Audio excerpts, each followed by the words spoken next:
Jadi karakteristik negara asing ini akan berdampak kepada kinerja perusahaan.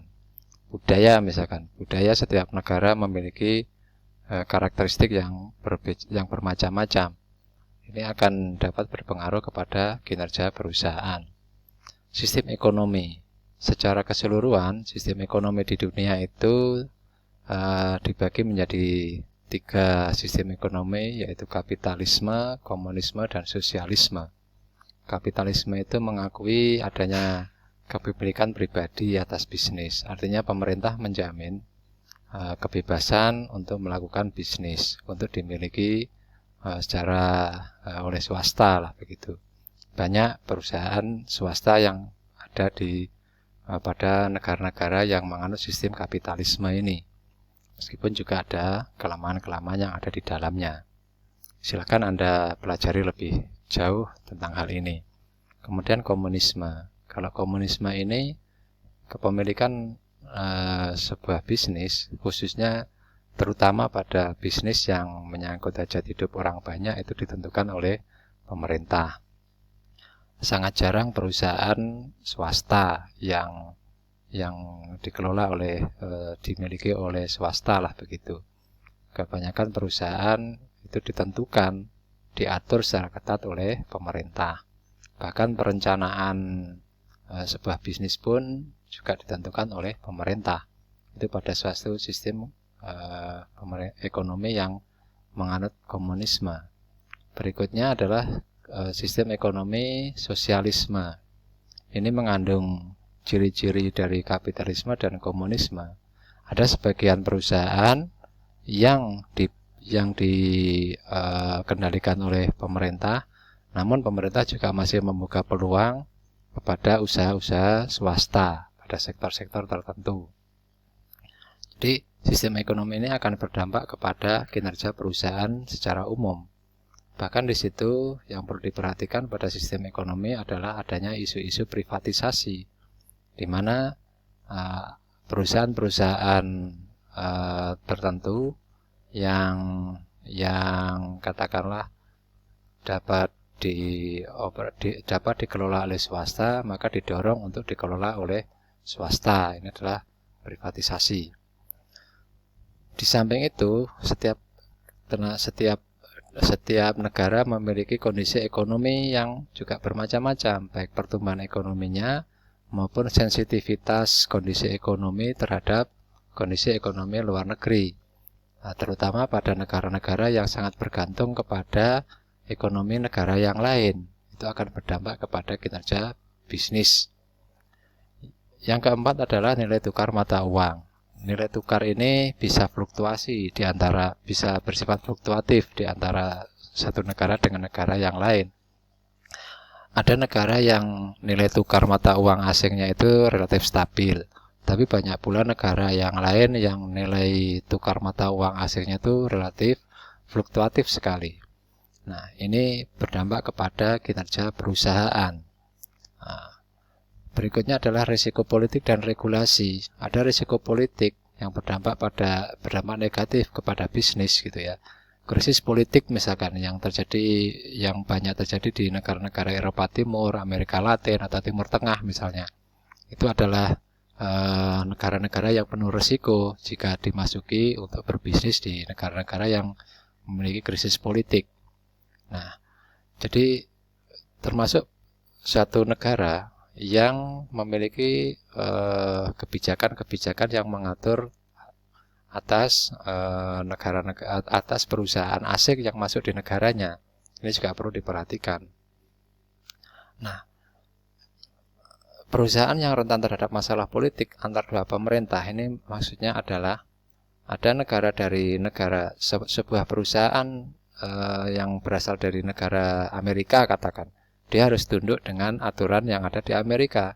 Ketika dia masuk ke Indonesia, perusahaan ini harus juga tunduk kepada negara Indonesia di mana dia berbisnis. Nah, yang perlu diperhatikan adalah manakala ada kebijakan yang saling bertentangan di antara dua negara ini, akan berdampak kepada kinerja bisnis perusahaan itu. Isu yang paling penting lain adalah terkait dengan berbisnis di luar negeri adalah isu korupsi. Ini korupsi bukan hanya ada di Indonesia, di seluruh dunia ada korupsi, seluruh negara di dunia ini ada korupsi. Nah, sehingga kasus-kasus korupsi ini akan berdampak kepada kinerja perusahaan. Maka harus diperhatikan seberapa jauh, seberapa besar tingkat korupsi yang ada di negara yang akan dimasuki untuk melakukan bisnis atau perusahaan.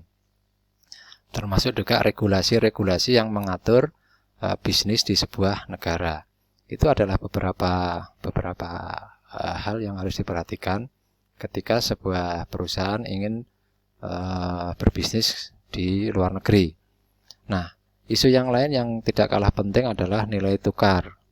Nilai tukar mata uang asing ini bisa diantisipasi salah satunya dengan cara hedging. Hedging itu adalah perlindungan atas suatu mata uang, nilai tukar mata uang terhadap perubahan nilai tukar dengan mata uang asing. Ada 3 jenis hedging, ada forward contract, ada forward rate, ada spot exchange rates.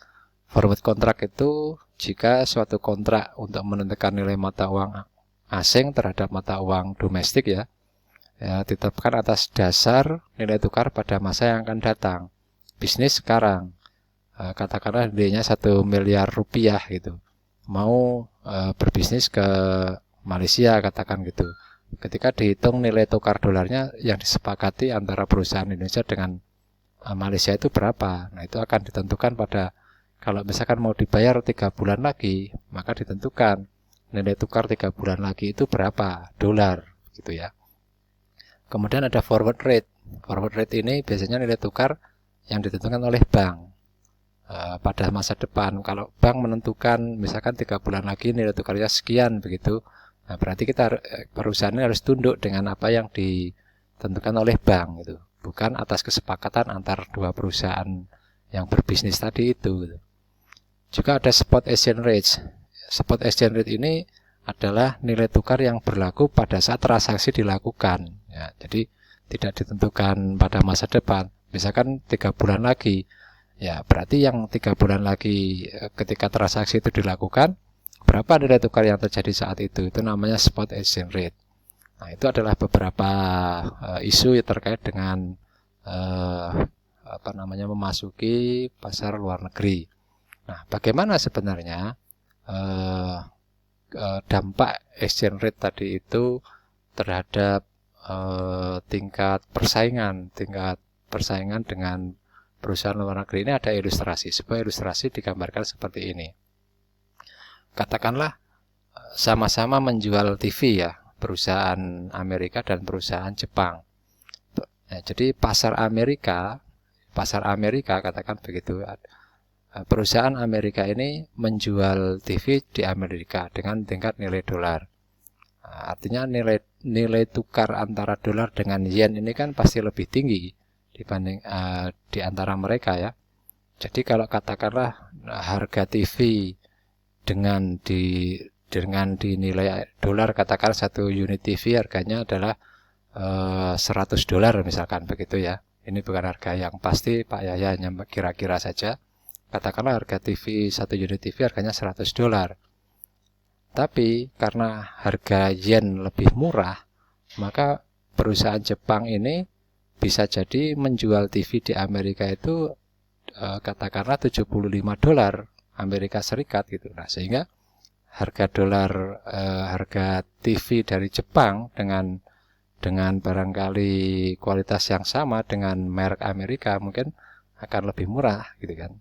Nah, ini adalah yang terjadi dampak pengaruh atau dampak dari exchange rate tadi, nilai tukar terhadap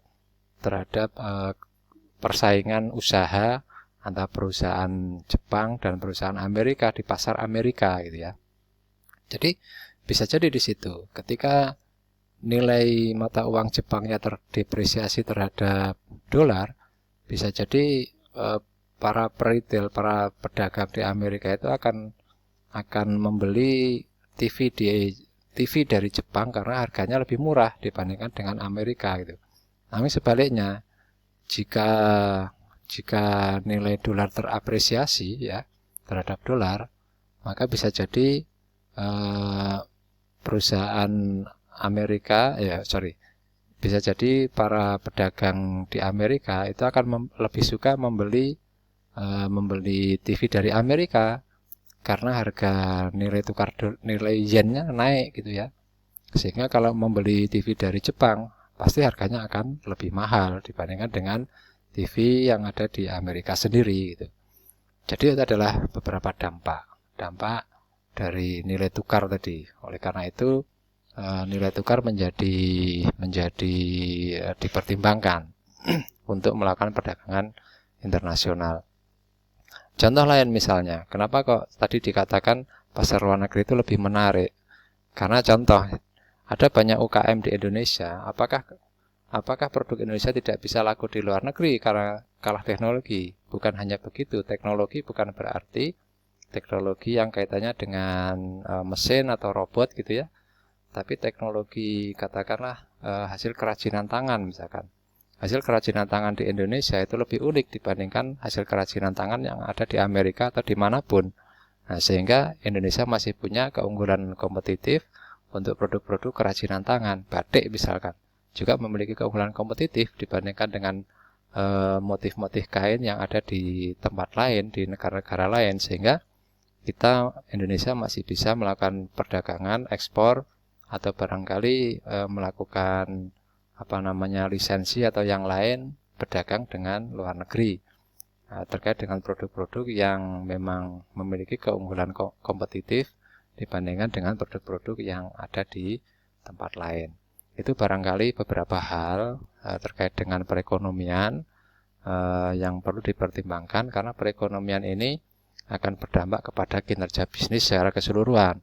Baik perekonomian yang ada di dalam negeri maupun perekonomian yang ada di luar negeri. Dengan demikian, di pertemuan ketiga ini Anda sudah mempelajari 2 chapter di dalam buku pengantar bisnis karya Jeff Madura, yaitu chapter 3 dan 4. Silakan dibaca lebih dalam, lebih jauh agar lebih mudah memahami apa yang saya sampaikan di dalam pertemuan kali ini. Karena yang saya sampaikan ini adalah rangkuman dari 2 chapter di buku Jeff Madura itu. Dan jangan lupa juga, saya juga akan memberikan penugasan untuk pertemuan ketiga ini untuk dapat dikumpulkan minggu depan melalui Google Form yang saya bagikan. Atau bagi Anda yang kelas D3 yang mengikuti perkuliahan saya, mungkin bisa lebih khusus menyetorkan tugas yang akan datang di LMS yang biasa kita gunakan, yaitu di Edmodo. Kurang lebihnya saya mohon maaf, selamat belajar, jaga kesehatan, dan semoga Anda tetap semangat untuk mengikuti mata kuliah pengantar bisnis selanjutnya. Saya akhiri. Wallahul muwaffiq ila aqwamit thoriq. Wassalamualaikum warahmatullahi wabarakatuh.